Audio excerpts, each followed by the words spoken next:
Okay, everybody, welcome. Thank you for being here. My name is Laura Heisler. I'm Festival Director of the Wisconsin Science Festival. And as you know, we often partner with the Wisconsin Book Festival, and we are delighted to present our final talk for the day, all about fandom, the science of fandom. So a couple of notes about how today's session will go. I'll be introducing our author in just a moment. He will talk for about probably 35, 40 minutes, and then we'll take time for questions. We'll end at 10 till the hour, and then he's going to stick around, and his books will be for sale out to my left, and he will stick around and sign your books. So if you do have a question during the Q&A, I'm going to ask you to come up to the mic in the middle of the room so that we aren't running around and passing them and touching a lot of things during this interesting time with microbes. So with no further ado, I also forgot to thank our sponsors, which shame on me. Thank the many sponsors who make the Wisconsin Science Festival and Wisconsin Book Festival possible. Let me introduce our author, Larry Olmsted. He is an award-winning journalist who has been a visiting professor at Dartmouth College, where he taught nonfiction writing. He is the author of the New York Times bestseller, Real Food, Fake Food, and Getting into Guinness, a history of the Guinness Book of World Records, a book for which he broke 3 world records himself while researching. I'm really interested in asking him about that. He currently writes online columns for Forbes and USA Today and appears regularly on television and radio. He is an avid fan of American Ninja Warrior. We had a Ninja Warrior who was a researcher in this building. And so that was cool. Too bad he graduated. And a passionate fan of sports fans. So please join me in giving a warm Wisconsin welcome to Larry Olmsted.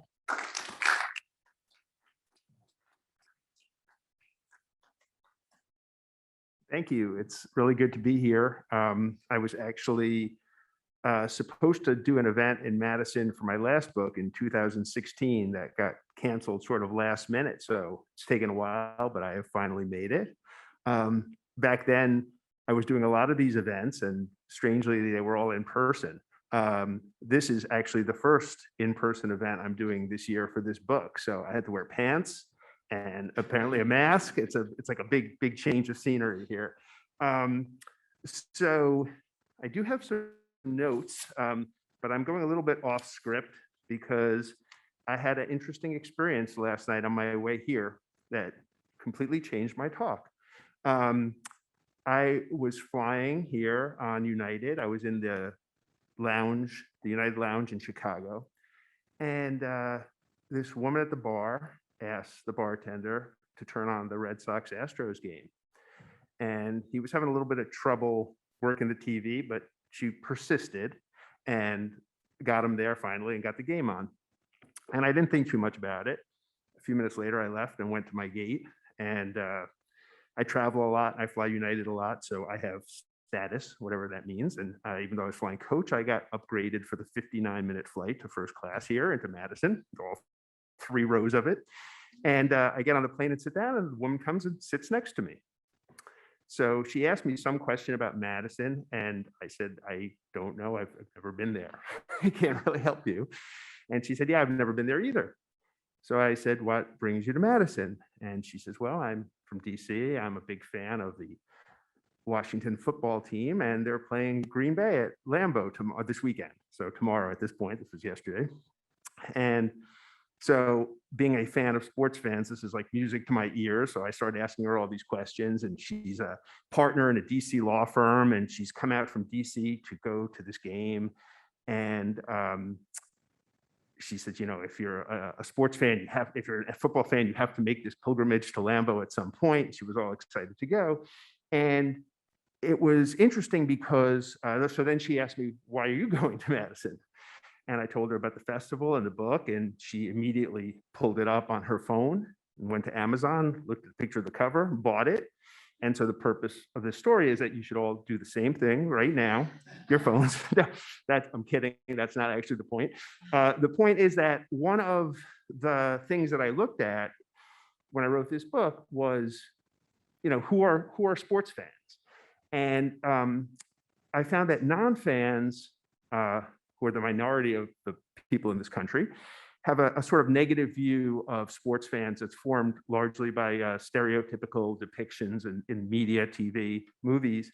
And I had done a pretty deep dive into looking at basically every portrayal I could find of sports fans in TV and movies, and there's surprisingly few of them. Right? If you go to the Wikipedia page titled Sports Movies, which has subtopics, there's more movies listed about greyhound racing than there are about fans. And but most of it is, like The King of Queens or the old Saturday Night Live skits about the Bears. At best, a lot of overweight white guys drinking too much and ignoring their families. That's the sort of positive depiction of sports fans in the media. And the negative is like Robert De Niro in The Fan or Elijah Wood in Green Street Hooligans, murderous psychopaths. So neither of those are really accurate. That's why they're stereotypes. And so it was really refreshing for me to talk to this woman, lawyer, football fan on her way. And she knew nothing about my book, but she had given this topic a lot of thought, more than anyone I've spoken to since my book came out that did not know that I had written this book. When I do an interview, they've obviously prepared. But a lot of the same, ideas that we had that are in my book, she had already thought about community and what cities get from sports and a lot of these things. But I told her that I described in the book sports as the universal language, because I found going all around the world, and a lot of the data in my book is based on studies in the US, but internationally it's the same, and it doesn't really matter whether it's soccer or baseball. The sort of sports fandom effect is the same all around the world. And when you talk to people about sports, it transcends race, gender, education, economics. So I described it as a universal language, and someone said to me, yes, I've given this a lot of thought. And I concluded that there are 3 universal languages that function this way. And I've never heard this before. So I said, what are they? And she said, love, music, and sports. And, I haven't thought about it that much. I tend to agree with it, but in any case, put sports fans in good company, I think. So it was an interesting way for me to start my trip, having this conversation. And then she put on her earbuds and turned on the Astros Red Sox game on the live direct TV on the plane. And our conversation was over. She was very interested in the game. So the conversation that I had with her is what I call an aha moment for me. I came here prepared to start in a completely different place. And that conversation changed the way that I was going to give this presentation. And it got me thinking, one of the questions that I get asked all the time is, how did you come to write this book? And as Laura mentioned, my previous books are sort of unrelated about food and our food supply and the Guinness Book of World Records. And these topics are not chosen at random. They all come, I'm always looking to do a next book. And usually when I'm traveling or researching something else, I see something that gives me this sort of aha moment. I say, maybe there's something interesting there. And I will look more into that. And I have written several thousand articles for newspapers and magazines in the last 25 years. I stopped counting, but somewhere north of 4,000. And one of the ones that really sticks out to me as one of the more interesting stories I ever wrote was about the history of the umbrella. And everybody knows what an umbrella is, but nobody really ever thinks about an umbrella. So that's like sort of become my shtick, is these what I call topics that hide in plain sight. Everybody knows about food, everybody knows about sports, but what's a new way to approach it? And there have literally been thousands of books written about sports, almost all of them about players, coaches, teams, leagues, even a lot of business management books on sports. Virtually nothing on fans. And fans comprise more than 99.9% of the participants in the spectator sports equation. That was roughly 200 million people in the United States who, when polled, identify themselves as sports fans. Compare that to the number of professional athletes in coaching staff and whatever. So it's overwhelmingly the fans that sort of make the machine work, but very little attention is paid to them. So I had my aha moment for this book in an unusual way. And the book is titled Fans: How Watching Sports Makes Us Happier, Healthier, and More Understanding. And I'll talk about those 3 sort of categories. But my original kind of mental working title for the book was very different. My first thought was Fans or fanatics? Is our love of sports making us crazy? That was my original title. And this all came from attending a Yankees Red Sox game at Fenway Park several years ago, near the end of the season, when it was a meaningless game. Everything had already been decided, but it was a nice day in the fall. And I went to the game in Boston, and I saw this couple with two young kids, like under 10. And both the kids were dressed in shirts that had obscene homophobic slants aimed at the Yankees. And it made an impression on me. They really stood out. And I couldn't get it out of my head for a few days. I was thinking about, like, why? Why would they do this? And then the more I thought about it, I realized, you can't go to the Red Sox gift shop and buy those shirts. They don't sell them there. You have to get them made or get them on the gray market. So it's not just like a bad decision. It's a series of bad decisions that, is definitely intentional. So I thought, maybe there's something about, sports, and I knew we have a big passion for sports in this country and the entire world, that makes us crazy or makes us bad people. And I thought, that would be an interesting book. Probably wouldn't sell very well, but it would be an interesting book. And so I started to do the research. And almost as soon as I dove into the data, I saw that, no, that's not correct. It's exactly the opposite. Watching sports is really good for us, makes us better people. And I have since come to realize that, there were roughly 40,000 people at the ballpark that day. And those four stood out to me because they were the outliers. I didn't notice the other 39,996 because they're normal, well-adjusted people and typical sports fans. And since then, I've seen that basically every time there is an incident of sports fan misbehavior, usually violence or overindulging in alcohol, it makes the news, because sports fans behaving well is not a news story, even though it happens at hundreds of venues across the country, high school, colleges, professional, every single day. So I had my aha moment. I started doing the research, and I thought about this in terms of the society we currently live in. I think that the fact that I had an opinion and I looked at some science and I changed my mind is very telling that there's actual evidence behind this. It's hard to do these days. So what I started with was the sort of low-hanging fruit of research, which forms the first third of my title, happiness. Because most of the studies have been about sports fan mental health. And this is a relatively new topic in just sort of the last decade. It's become very popular in psychology circles. And it was fortunate for me because had I had this idea earlier, I probably could not have had access to the kind of data that now exists, because suddenly there's hundreds of studies around the world on this topic. And psychologists have identified about 24 mental health factors at which sports fans enjoy a better rate than non-fans.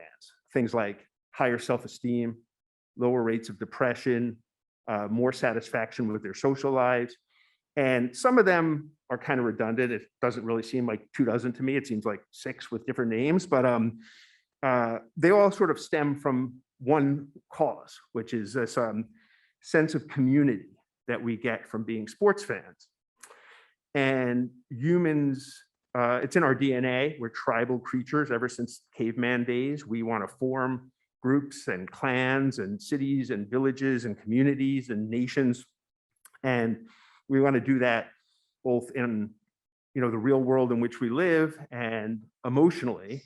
And that it's something that traditionally there have been a few different social structures in this country for, all of which, except sports fandom, are in decline. Things like organized religion, social fraternal organizations like Elks Clubs, even bowling, right? Bowling leagues used to be a huge social outlet for Americans, way to get together every week, and basically obsolete. But sports remains, and it has that gives us that sense of community in several really, what to me, interesting and unique ways. And I had one of my editors who's not a sports fan said, after I presented all of these benefits, and said, when I get all of this from being a Harry Potter fan. And I thought about it. So that's an interesting point. So I went back to some of the psychologists I'd interviewed and talked to them. And the answer is basically no. You could if you went to conventions and really immersed yourself into it. But most casual fans do not enjoy any of their entertainment the way that they enjoy sports. And for example, I like Star Wars, but I know when I'm sitting on the couch watching Star Wars that I'm alone watching a movie. Sports is unique in that sports fans feel like they're part of the action, even when they're alone, even when they're home, even when they're thousands of miles from the stadium. And it's because when you watch like an NFL game, people think that they're watching 24 guys playing football. But what you're really watching is 40, 50, 60, 70,000 people on the camera all the time, in many of them in your team's logos, waving signs, cheering. And it's hard not to feel like you're part of that group, which is why sports fans have a habit of yelling at the TV in a way that Star Wars fans do not. And also why members of sports fan communities have gotten this moniker nation, right? Red Sox Nation, Raiders Nation. You never hear about Harry Potter Nation. And it's for a reason. It's because it's a community so elaborate in our lives that it's like a country into itself. And not only do you enjoy those benefits that lead to increased happiness and mental health while home watching the game alone, you enjoy them even when there's no game on, or even when it's out of season, because you go to the supermarket and you have your Green Bay Packers hat on, and you walk down the aisle and you see somebody in a Green Bay Packers t-shirt and you make eye contact. You and I are connected. We don't know each other, doesn't matter. We have that in common. I talked to a executive professional sports who said, oh yeah, we call that the head nod in the industry. You give the person the head nod, and it happens all the time. And it happens with bumper stickers. I've seen thousands of sports bumper stickers in my lifetime on the roads of America. I've never seen a Star Wars bumper sticker. And so it's this kind of constant reinforcement that you're part of a group. And they did a study in the UK, found that soccer fans said that they were much more willing to change religions than soccer teams. And you don't hear about a lot of people who change religions. So it's, kind of telling. So that allegiance, that sort of sense of community, belonging, gives people a lot of happiness and sort of leads to the positive effects that are detailed in the happiness part of my book. The next subtopic is healthier, and this one's a little bit more difficult. And it's been well demonstrated that sports fans are more active than non-fans. But the question is why? And it becomes a little bit of a chicken and an egg effect here, because are you active because you like watching sports, or do you like watching sports because you're active? And it's often the latter, because especially kids, their parents sign them up for Little League, or they played certain sports since they're little. They know it, they love it, and then of course they want to watch it.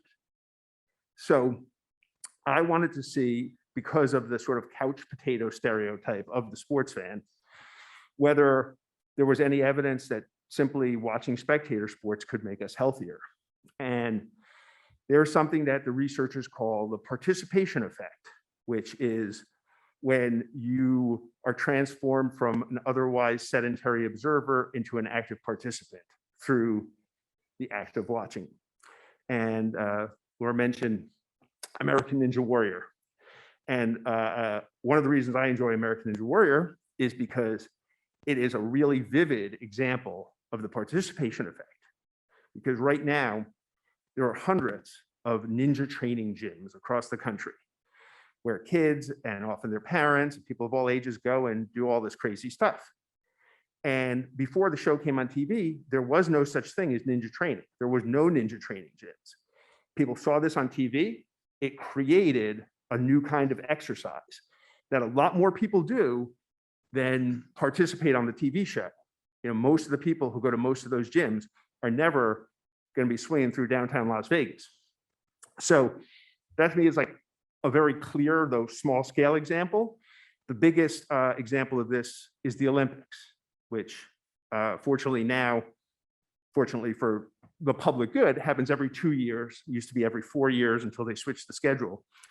And like clockwork, every 2 years following the Olympics, there's a spike in gym memberships and enrollment in all kinds of classes. And it takes basically two forms. One is the general fitness, because the Olympics are a little unique in that they display a lot of individual sports like track and field and swimming and things that people don't normally watch on TV, in addition to a handful of our kind of popular team sports like basketball. And in general, gymnastics, skating, a lot of these things are basically displays of athleticism. And it leaves viewers inspired to basically get in better shape. People don't go out and say, like, I'm going to become a figure skater. They sign up for aerobics class. And then at the same time, there are sports that they have never seen that debut in the Olympics. And people say, wow, I want to give it a try. And historically, these surges in participation in these sports happen when a new sport is introduced. Years ago, triathlon was added to the Olympics. I know you guys have an Ironman here in Madison. It's been fast growing for years, not entirely because of the Olympics, but definitely in part because of the Olympics. And it's arguably, the most fitness-oriented kind of consumer sport out there. But when they introduced beach volleyball, it spiked. After the American women won the first ever gold in Nordic skiing just 2 years ago, big spike in sales of both lessons at passes at Nordic resorts all across the country. Swimming, Michael Phelps, big leap in participation in swimming programs. So, there's a lot of it from the Olympics. The other really big example, the bike industry, which again, I know is pretty relevant in these parts, the Lance Armstrong effect, they call it in the cycling industry, persists to this day. The medals may have been taken away, but the participation and sales of bikes in the United States boomed, continues to be strong.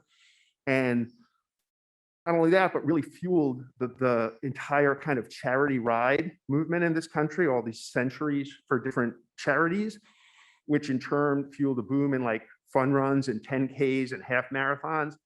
There are tens of thousands of people out there right now riding their bikes and running around because they saw Lance Armstrong on TV. So that's the participation effect. And that's section 2 of the book, the healthier. More understanding is one that I wish I kind of called it something else, because every time I do a radio interview, the hosts think that I meant the life lessons we learn from watching sports and how hard work and perseverance and teamwork and dealing with winning and losing makes us more understanding of what life throws at us and life lessons. And that's all probably true, but it's totally not what I meant. What I meant was that watching sports literally makes us more understanding, makes us more democratic, tolerant, socially conscious people, traits that in general, I think make society a better place. And the sort of keystone example of this is Jackie Robinson breaking the color barrier in baseball, or in professional sports, but it's more than that. It wasn't just that he opened the way for other minority players in sports. It was a big trigger to the civil rights movement. And it literally had, and you got to also remember that at the time, baseball is by far the biggest sport in the United States, right? Right now it's NFL football, but baseball at the time is bigger than every other sport combined. Truly America's national pastime, the biggest stage. And the acceptance, so often begrudgingly, of Jackie Robinson by his own fans leads to actual changes in their psychology. And how that happens is detailed in the book. It's kind of lengthy. I'm not going to go into it right now, but it is transformative. And that's one example, but there are a lot of others. And sports has always been ahead of the curve, ahead of government and businesses and most social institutions in these kind of progressive changes, and played big roles in the women's rights movement, the LGBTQ rights movement, the social justice movement, and even just since my book came out, mental health awareness, right? For decades, the medical industry and mental health advocates have been trying to increase awareness of mental health. The WHO has a mental health awareness day every year for 30 years. Most people have never heard of it. 2 weeks, the Olympics had more effect on mental health awareness than every other institution has in our lifetimes. And, you know, it went from a tweet in Tokyo to the cover of Time magazine in, 48 hours. So I just think it's a nice reminder. I was kind of, when I wrote the book, I was like, well, there's been this continuum of social progress. What'll be the next shoe to drop? And it didn't take long for it to be mental health awareness. And now I wonder what what the next thing will be. So hopefully it will continue to make the world a better place. Good. Quick sip here. But my favorite, one of the other questions I get all the time is, what's the most interesting thing you discovered or your favorite part of the book or whatever? And it is something that doesn't fit neatly into those 3 topics, but sort of takes a chunk out of each of them. And it is the power of sports in healing communities after trauma. And this was, to me, the sort of single most moving thing I discovered.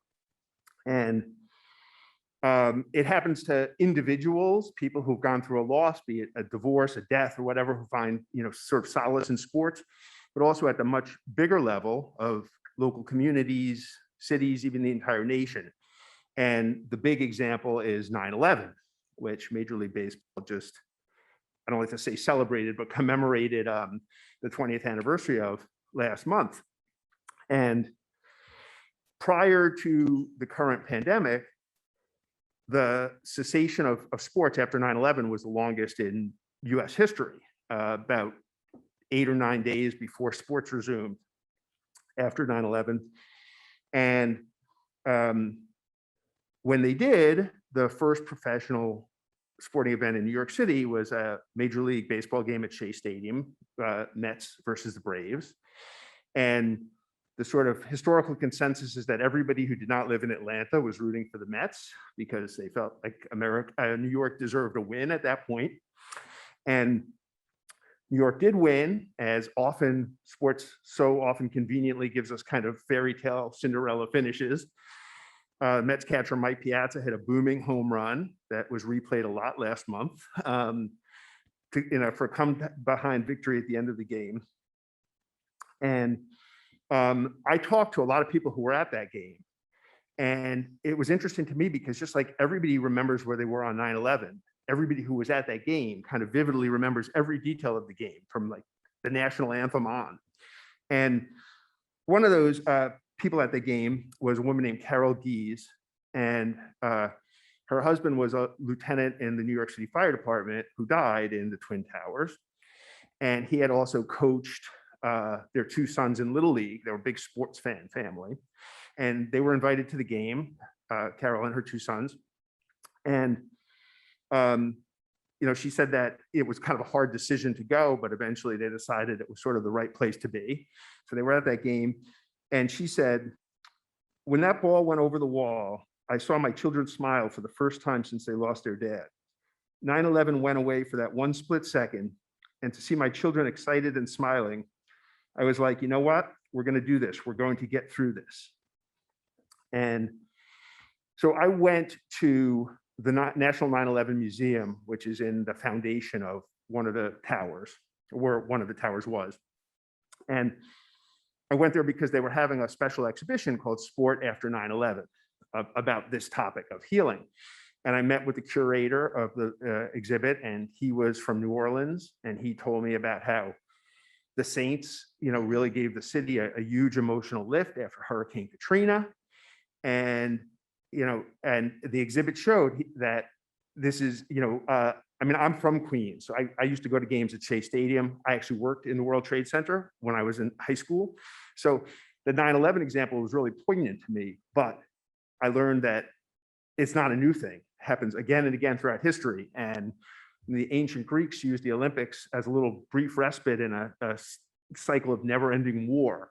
And after Pearl Harbor, Major League Baseball wanted to cancel a game, FDR urged them not to because he thought it would be a good distraction from the horror and pain of being attacked on our soil. And they continued through the Boston Marathon bombing in the response to the Red Sox and the terror attacks in southern France. And most recently, at the time that I was there, was the 1 October massacre in Las Vegas had recently occurred, which is when the guy from the Mandalay Bay shot on the country music festival, killed 58 people, worst mass shooting in American history. And it was recent enough where I jumped on a plane and went out to Las Vegas and interviewed people. And I interviewed the NHL Knights executives, the mayor, cab drivers, bartenders, anybody and everybody I could talk to in the city, including a few shooting survivors. And one guy I talked to had been shot in the chest, was like 7 nights in the ICU and then a couple of nights in the regular hospital. Got out and the next day went to a Knights game. And he told me about how, so just, I kind of skipped ahead, quick background. It was the first season, for those who don't know, of the Knights, which was an NHL expansion team in Las Vegas. And Las Vegas at the time was the largest city in the United States without a team in any of the 4 major professional sports. So them getting an NHL team is a bigger deal than it would have been any place in the country, my opinion. And they're super excited.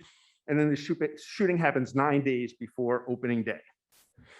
And in that 9 days, the Knights players go to the hospital, visit shooting victims. They go to blood drives, encourage people to give blood. Every hospital in Las Vegas is basically affected by this. And overnight, the city starts to become transformed with this fixation with this team. And this guy who was shot told me, 100% they helped me, they helped the city. I see it, my neighbors, everybody I talked to. One thing I noticed when I went to Las Vegas that was really telling is usually, for whatever reason, it's not something I explored in the book, you don't see a lot of stickers and bumper stickers on more expensive cars like Ferraris. But in Las Vegas, you do. You see a Golden Knight sticker everywhere you could put a Golden Knight sticker. You see them in windows of houses. And the city just like completely embraced them in a way. The mayor described it to me as a phoenix rising from the ashes, the effect the Knights had. But then I talked to a woman who had been in, they had erected these like temporary VIP lounges sort of on metal stands. And she had been working in one of them when the shooting started and they shut out the windows and nobody knew what was happening. It was a lot of panic. She jumped out the window, escaped through a hole in the fence, ran for a while, and was traumatized. And afterwards was afraid. And several of her friends who she was with got shot. She did not get shot. And she was afraid to leave her home. She started talking to a therapist. She had some friends who had season tickets who invited her to go to a game. She said, no, I can't leave my home. She was a basketball fan, but had never seen a hockey game. And she told me that she kept reading about the buzz. The other thing that helped was that the Knights won. The first game, their second game, their third game, most wins by an expansion team in NHL history, 500-1 odds at the beginning of the season, which were probably generous because they were a home team, and they go to the Stanley Cup Finals. Best performance by an expansion team in any sport ever. And anyway, so she's reading about this buzz building and hearing about this and decides, you know what, I got to take control of my life. I'm going to go to a game. And she does. She's never been to a hockey game. She told me as soon as she got there, she felt she was meant to be there. She went to 54 more games that season, went to LA to see them in the playoffs. And that was, so I started by saying I had this aha moment at the Red Sox game of why this is an interesting topic. But I had my aha moment in Las Vegas talking to these people that people who dismiss sports fandom as trivial or mere entertainment are wrong. They're missing the point. And I came back from there, realizing how when every person you talk to says it saved their life, it's an important part of our societal fabric. So I have more, but that's, we're running out of time. And that's sort of, to me, the biggest takeaway. Oh, and I'll just conclude by saying, I always get asked who I wrote this book for or what I want people to take away. And I know if you're a sports fan, you're going to like the book. It's kind of self conclusion there. You're going to find stuff you relate to, memories of family, whatever. But I wanted people who aren't sports fans to realize how sports fandom makes our society a better place to live in, even if they never watch a game, and that they owe a little something to sports fans. So that's about it.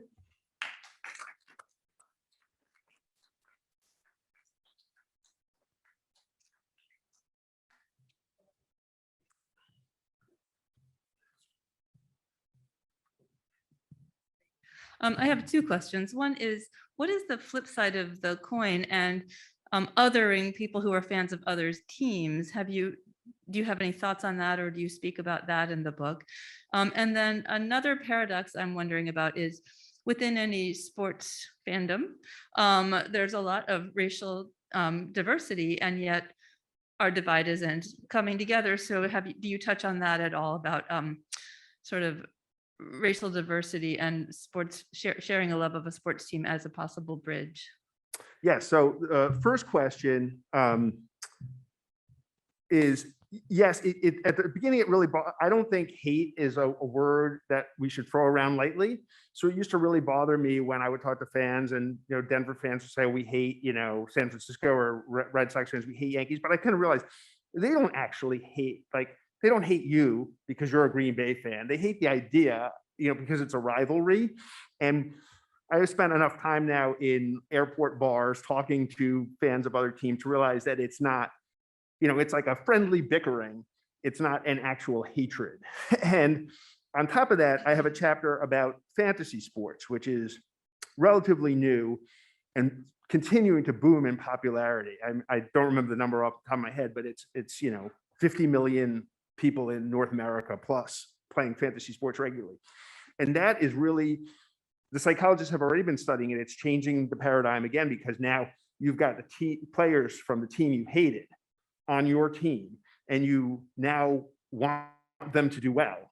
And like, I talked to a Washington football team, still hard for me to remember to say that, fan who was a really avid fantasy football player since the beginning. And he told me he kept losing. It took him 5 or 6 years before he could draft anyone from the Cowboys.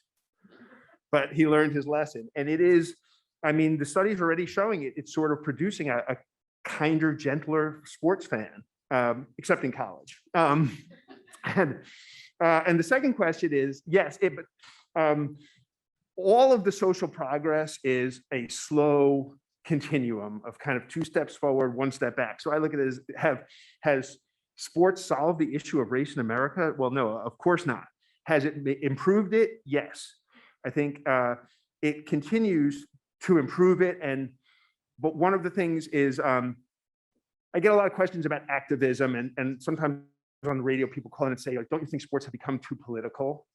And no, well, I don't think they've become any more political. I think the difference is that the athletes have access to social media now. So at the Mexico City Olympic Games, when Tommy Smith and Juan Carlos raised their fists, the only interpretation was an unfriendly media. And that's what you never got to hear what their message was or their thoughts. Now, the activist athletes connect directly with their fans.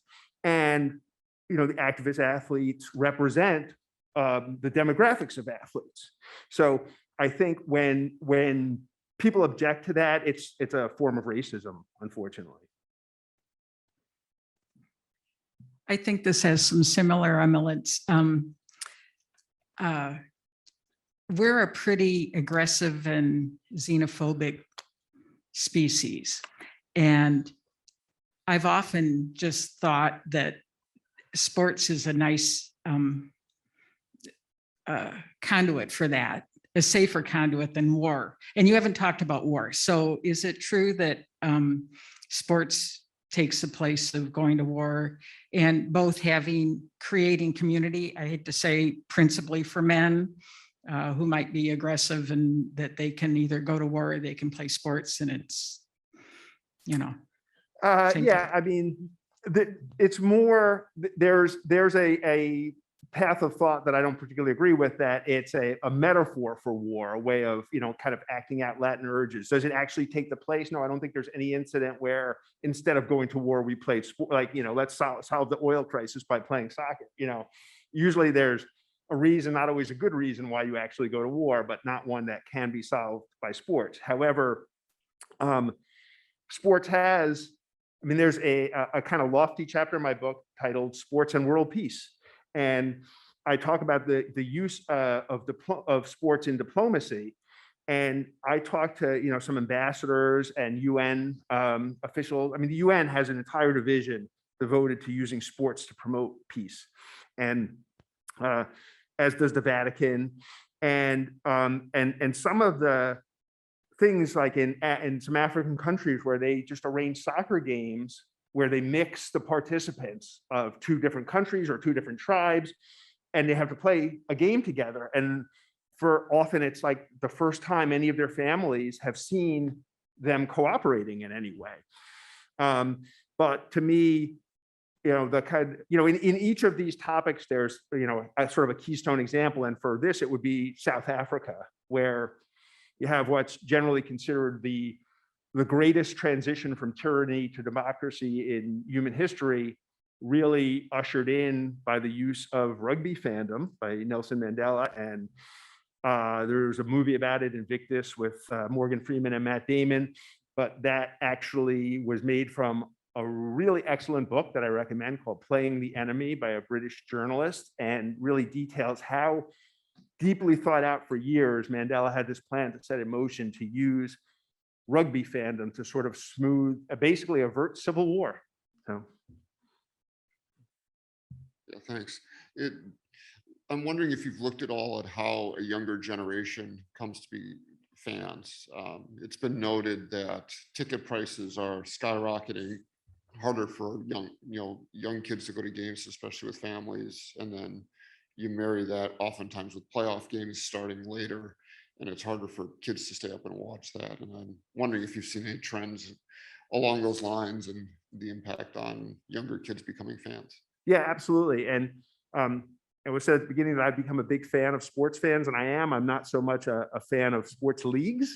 I think they're kind of shooting themselves in the foot by pricing families out. I used to go to games at Shea with my dad and sit in the bleacher seats, and it was like $4. And now to take a family to like a Yankees game, it's like a Broadway show, except maybe you can do it once a season.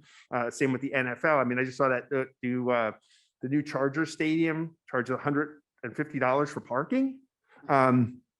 So yeah, I do think that that's a problem, but the bigger problem for the leagues is that the kids are digesting sports in a different way. They're watching them on their phones. They're not that interested in going to the games. And that's where there is suddenly like a red alert across professional sports that they're in danger of sort of losing this generation, which they definitely don't want to do. So, but to me, I mean, almost if there's two sort of universalities that I heard around the world from every sports fan that I talked to. One was the family, like the memory of going to the first game with their father or their mother or their brother or their grandparents, like this multi-generational institution. And I think that could be in danger of being broken. And then the second thing all sports fans have in common is this saying, just wait until next year.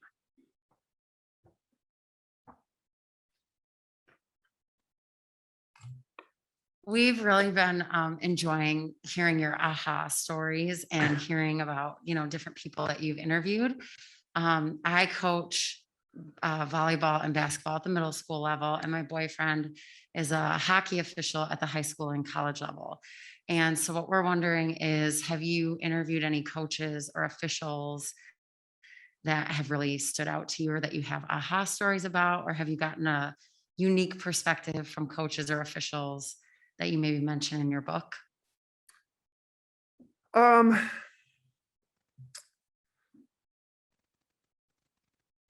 Not really. Paul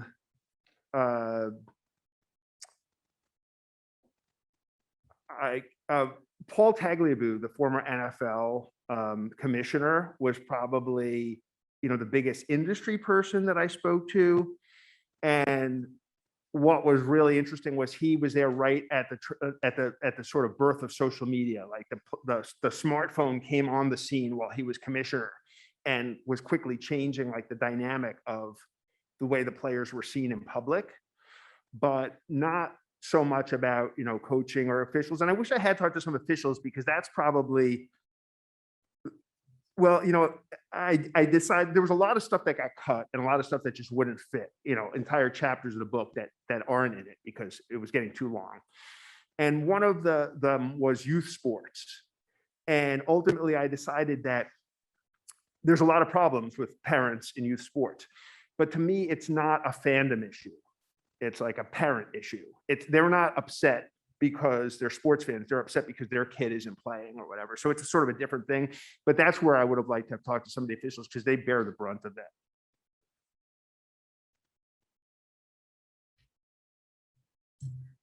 So I'm a fan of the state of fandom, and I don't think I always have been, but I just think that there's I can appreciate a pursuit of excellence and people who humbly appreciate that pursuit, and I wonder, what is the basis for the cynicism around that state of fandom?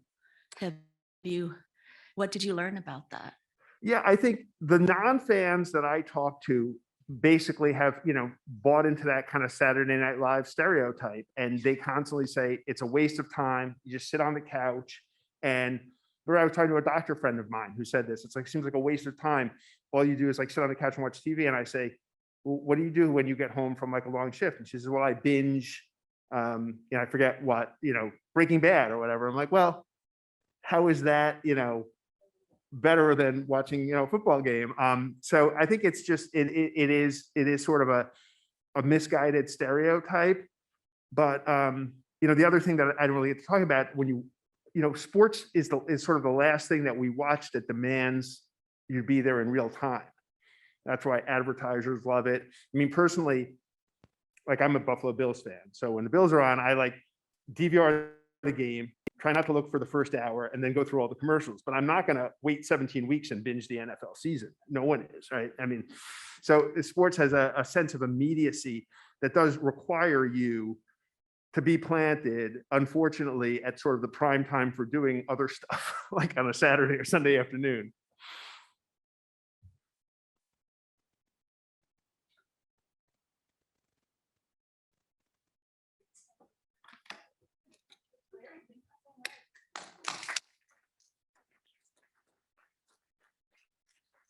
Thank you. Thank you all for coming, especially on College Football Saturday.